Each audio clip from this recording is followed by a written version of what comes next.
दोस्तों, आज की कहानी है माँ भाभी जी को भी गर्मा गर्म दाल रोटी खाने का पूरा हक है। दोस्तों, कहानी शुरू करने से पहले अगर आपने हमारे चैनल को सब्सक्राइब नहीं किया है तो सब्सक्राइब कर लीजिए ताकि आपके पास पहुंचे हर नया वीडियो। सुरभि दीदी आप बच्चों को लेकर क्यों नहीं आई? यश कृति गुस्सा हो रहे थे। सनैया भाभी मीनू और संजू फ्लाइट से उतरते ही सीधा अपनी दादी के घर चले गए और मैंने सोचा या माँ आप सब से मिलती चलूं। लौटते में सभी यहीं से आएंगे ऐसा प्लान मिलकर बनाया है। अच्छा किया अपनी भाभी की खातिरदारी का पता भी तो चले। बीच में अनीता जी बोल पड़ी, आप दोनों आराम से बातें कीजिए, मैं चाय बना लाती हूँ। हाँ, साथ में पनीर के पकोड़े भी बना देना। अरे भाभी परेशान मत हो, खाना खाकर आए हैं, पकोड़े कल बना लेना। आप चाय और बिस्कुट ले आए, मिल कर पिएंगे। अरे सब बना लेगी, कोई एहसान थोड़ी है। और ये क्यों बैठेगी, 5 बजने को हैं, बच्चे ट्यूशन से आते होंगे, फिर शाम के खाने की तैयारी करेगी, जाने दे।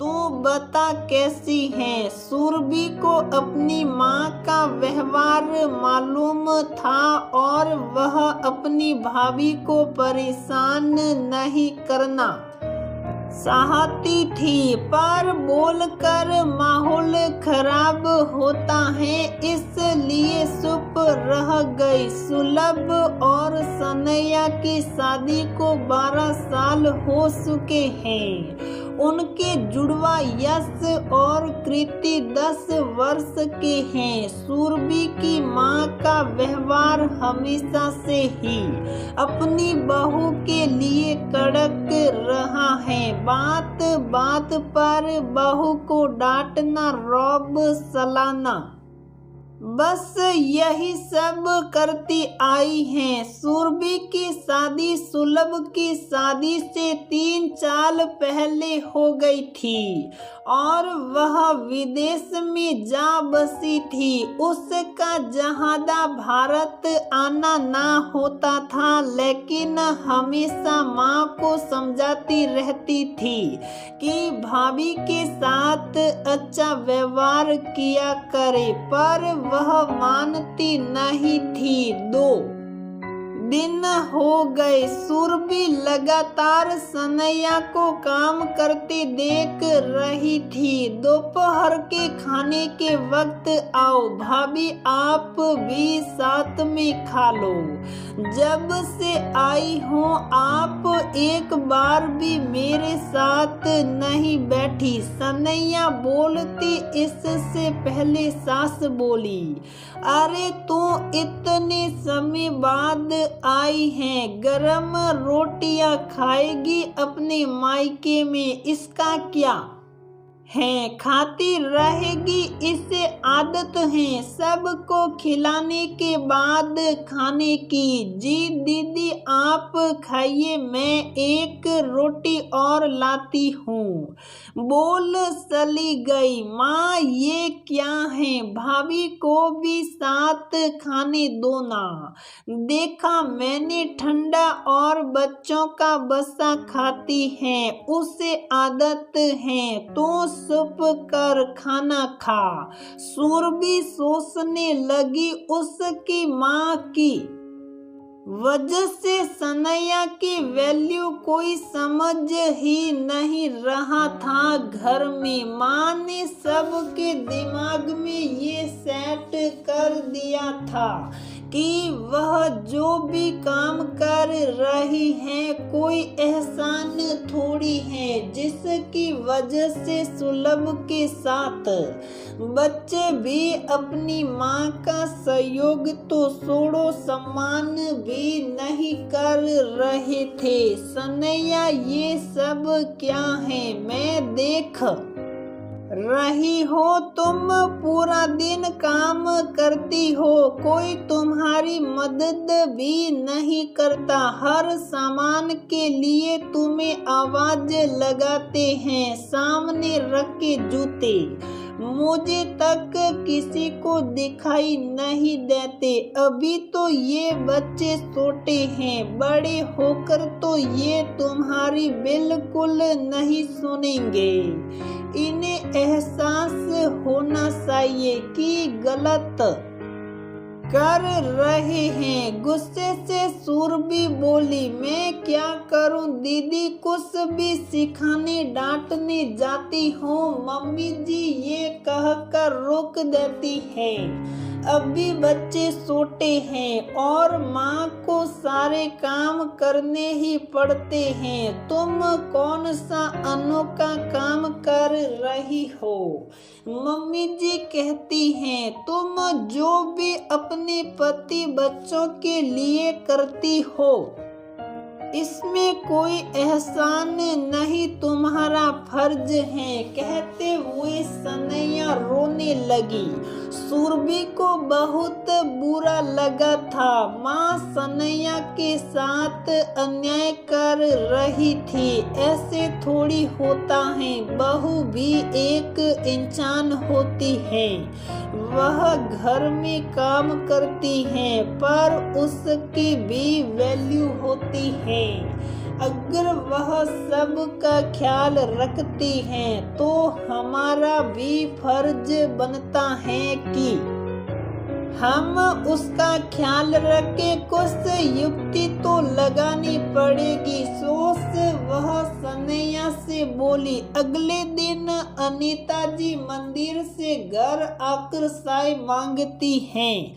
सुरभि तू क्यों लाई, सनैया कहाँ है? वो उनकी माँ की तबीयत खराब है तो मायके इसी शहर में गई है। तूने क्यों जाने दिया, मुझे क्यों नहीं पूछा? अभी फोन कर उसे बुला। वे सनैया को साल में एक बार जाने को नहीं देती, कहती पास में ये कभी भी चली जाना। अरे माँ मैंने भेज दिया, अब नहीं बुलाऊंगी, आखिर मेरी जुबान की कीमत है। पर यहाँ रसोई घर बच्चे कौन देखेगा, हम तो हैं, फिक्र मत करो सब हो जाएगा। अनीता जी हड़बड़ाई रसोई में अपनी बेटी को काम करते देख हाथ बटाने आ गई। बच्चे स्कूल और सुलभ ऑफिस खुद ही अपना सामान ढूंढ तैयार होकर चले गए।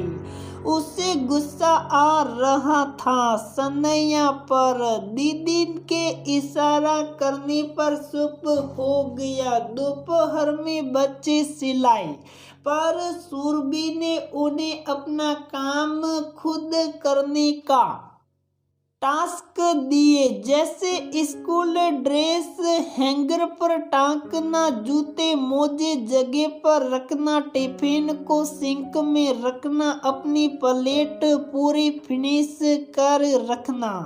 बच्चों को भी बुआ के साथ काम करने में बड़ा मजा आ रहा था। शाम को अपनी बहन और बच्चों को रसोई में देख सुलभ गुस्से से बोला, दीदी हद है, आप पहली बार इतने दिनों के लिए यहाँ आए हो और सनैया कैसे चली गई उसे जरा भी नहीं सोचा।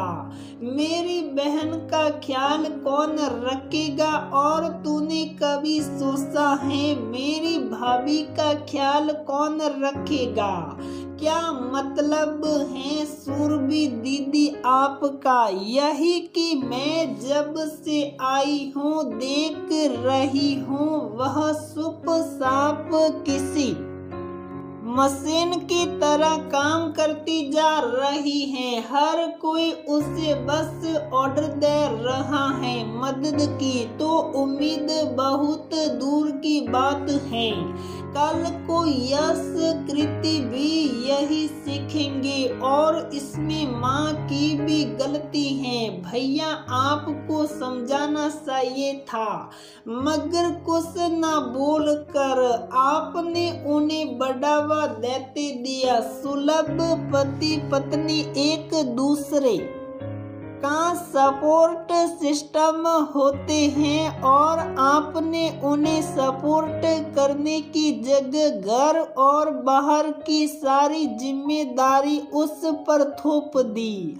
उसका घर में रहकर सबकी देखभाल करना कोई मजबूरी नहीं है, ये उसका परिवार है, इसीलिए वह खुशी खुशी सारे काम करती हैं और शायद एहसान ही करती हैं, वरना उसकी जगह कोई और होती तो अब तक ना जाने कितने झगड़े हो चुके होते। उसकी सुपी को उसकी कमजोरी समझ लिया है, तुम लोगों ने बस वही समझाना चाहती हूँ। सुलभ को समझ आ रहा था कि उसने कितनी बड़ी गलती की है और अपनी पत्नी की भावनाओं को ना समझकर। और माँ तुम भी सनैया का थोड़ा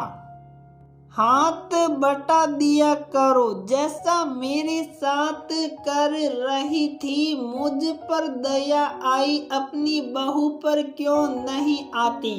वह तो तुम्हारा हर काम करके देती है। अनीता जी भी चुप साप सब सुन रही थी। तब बच्चे बोले, हाँ बुआ, अब से हम अपना काम खुद करेंगे और मम्मी का सपोर्ट सिस्टम बनेंगे। ये हुई ना बात। सुरभि खुश होते हुए बोली, मेरी बात को बच्चे समझ गए हैं। आशा करती हूँ आप दोनों भी समझ गए होंगे। चलो मम्मी आती होगी, हम सब मिलकर उसके लिए उसके पसंद का खाना बनाते हैं।